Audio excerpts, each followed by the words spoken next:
আসসালামু আলাইকুম। আমার খামারের জন্য চীনা হাঁসের বাচ্চা কিনলাম। তো এখানে মোট ১১টি বাচ্চা রয়েছে। তো প্রত্যেকটা পিস বাচ্চা কিনা হয়েছে ৳১২০ করে, ২ দিনের বাচ্চা। তো কেমন হয়েছে? দামটা কি ঠিক আছে কিনা? এটা অবশ্যই কমেন্টে জানিয়ে যাবেন। আর সবাই মাশাআল্লাহ বলবেন।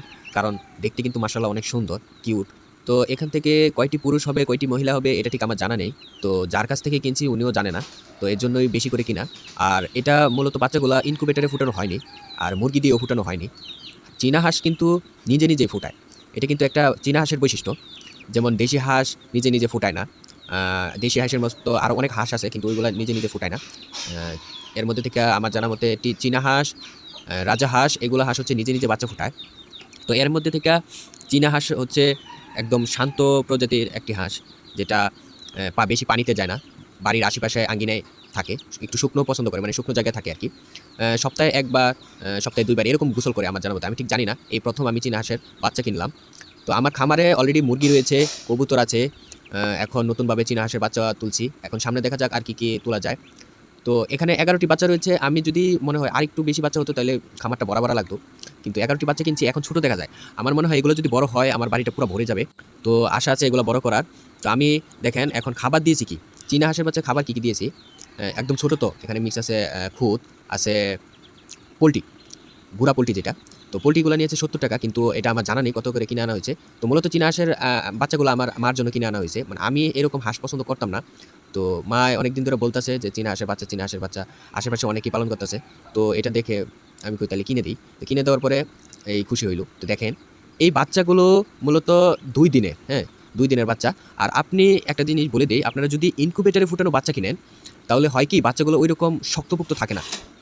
বাচ্চাগুলো ওরকম শক্ত থাকে না। আর যদি মুরগি দিয়ে ফুটান, তাহলে ঠিক আছে। মুরগি দিয়ে হাঁস দিয়ে ফুটানো কাছাকাছি। হাঁসে যেরকম মুরগি, মানে হাঁসে যেরকম সাথে নিয়ে ঘুরে, মুরগিও যেরকম মানে বাচ্চাগুলো সাথে নিয়ে ঘুরবে, কোনো সমস্যা নেই।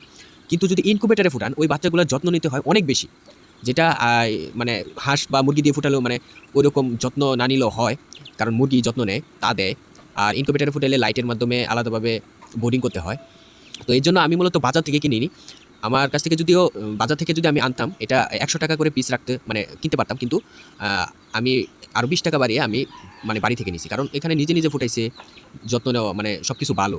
আর এগুলা মূলত চীনা হাঁসের জাত দেখে কিনবেন। আপনারা যারা চীনা হাঁস পালন করেন আমি বলে দিচ্ছি, আপনারা জাত দেখে কিনবেন। জাত মানে মনে করেন স্বাভাবিক একটা চীনা হাঁস যদি ছোট থাকে, ধরেন ১ ফুট লম্বা, হ্যাঁ? তো এরকম জাতের যদি কিনেন ওই বাচ্চাগুলোও কিন্তু এইরকম ছোট, ছোট হবে। যতই বড় হোক, যতই বয়স হোক, এর বাচ্চা কিন্তু ছোট, ছোট হবে। বেশি বড় হবে না, বেশি ওজনের হবে না। আর আমি মূলত যে জাত থেকে কিনেছি সর্বনিম্ন ধরা যায় ৬ কেজি। একটা আশা হতে পারে ৬ কেজি। মানে পুরুষ হাঁস আরকি ৬ কেজি হতে পারে নিম্নে। এর উপরে মনে করেন ধরা যায় ৮ থেকে ৯ কেজি হতে পারে, এরকম বড়। আর লাম্বায় ধরা যায় আ ১৮ থেকে ২০ ইঞ্চি নিম্নে হবে। এরকম লম্বা হাঁসগুলো। তো আপনারা জাত দেখে তারপর হাঁস কিনবেন।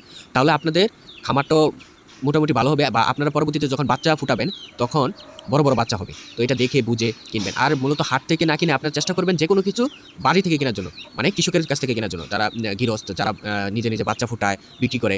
বাজারেও কিন্তু গৃহস্থ বিক্রি করে না। কিন্তু বাজারে গেলে বেশিরভাগ কী পাবেন? হয়তো অসুস্থ পাইতে পারেন, বা বাচ্চা ফুটানোর পরে মার মানে বিভিন্ন রোগবালাই হয়তো হাঁস মুরগি কিন্তু অনেক মানে ভাইরাস হয়। তো ভাইরাসে আক্রান্ত হওয়ার পরে মাটা মারা গেছে, তারপর বাচ্চা এনে বিক্রি করে ফেলছে। এরকম হতে পারে, অনেক হয়। আবার ধরেন ইনকিউবেটরে ফুটাইছে। ইনকিউবেটরের বাচ্চা থেকে আমি মনে করি আপনারা নিজে গিয়ে আপনার বাড়ির আশেপাশে বা একটু দূরে থাকুক, ওখান থেকে যখন দেখবেন বড় সাইজের চীনা হাঁস রয়েছে, তো ওই বড় সাইজের চীনা হাঁস থেকে আপনারা বাচ্চা অর্ডার দিবেন। আগে থেকে লাগলে বুকিং করে রাখবেন। বাচ্চা অর্ডার দিয়ে তারপর ওইখান থেকে আপনি বাচ্চা হওয়ার পরে, আমি তো ২ দিনের বাচ্চা আনছি। যারা একদম নতুন, দেখেন আমি কিন্তু একদম নতুন। তারপর আমি ২ দিনের বাচ্চা আনছি। কারণ আমার হাঁস পালার এক্সপেরিয়েন্স অনেক আছে। কিছু আগে পালন করতাম দেশি। তো মুরগি, কবুতর এসব পালন করি। আমি ২ দিনে এনে মানে আমি এগুলা পালন করতে পারবো, সমস্যা নেই। কিন্তু আপনারা চাইবেন ৭ বা ১০ দিনের, ৭ থেকে ১০ দিনের বাচ্চা আনার জন্য। ৭ থেকে ১০ দিনের বাচ্চা আনার জন্য, তখন দেখবেন বাচ্চাগুলো একদম শক্তপোক্ত থাকবে, সুন্দর থাকবে। তো এই ছিল আমার সাজেশন চীনা হাঁসের বাচ্চা নিয়ে। তো আমি যেটুকু জানি এটুকু আপনাদেরকে বললাম। তো আপনারা দেখে শুনে যারা চীনা হাঁসের বাচ্চা পালন করবেন বা চীনা হাঁস কিনবেন, দেখে শুনে কিনবেন, দেখে শুনে পালন করবেন।